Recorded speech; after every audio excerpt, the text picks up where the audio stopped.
રૂપિયા ફેરવીએ આ સિંદૂર કરીને ભગવાન ક્યાંક ને ક્યાંક દઈ રહી ને એમ.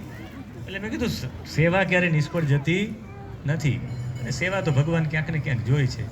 એ 5મા દિવસે હું પાછો દર્શન કરવા માટે ગયો તો કીધું કે મારા દીકરાનો દીકરો છે ને એ કોન્સ્ટેબલમાં આવી ગયો, નોકરી મળી ગઈ. મેં કીધું આ સેવાનું ફળ.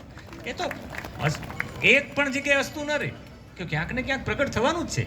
એટલે અહીંયા જે સાધુ નામનો વાણીઓ છે એને પાછું સત્રમેકોની કથા કરીને એમાં જ્યારે પ્રેમ ભાવપૂર્વક એને સત્રમેકોની કથા કરી, યજમાન જેટલો શ્રદ્ધાથી કથા કરે ને એની અસર યજમાન જેટલો શ્રદ્ધાવાળો હોય ને એટલી શ્રોતાઓ ઉપર અસર થાય. જો યજમાન અતિ શ્રદ્ધાવાળો હોય ને તો આ બધાના ચહેરા પર શ્રદ્ધા ચમકતી. વક્તા પણ એવું જ બોલી શકે જેવા યજમાન હોય. અતિ શ્રદ્ધાવાન હોય તો વક્તા પણ અતિ શ્રદ્ધાવાન, શ્રોતા બધાને આનંદ થઈને જાય. અને ઓલાને કરવા ખાતર આમ કરવું પડતું હોય ને એવું કરે તો એ અસર થાય.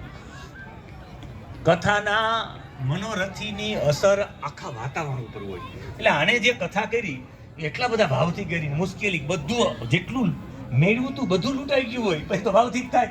કઈ રહ્યું નથી.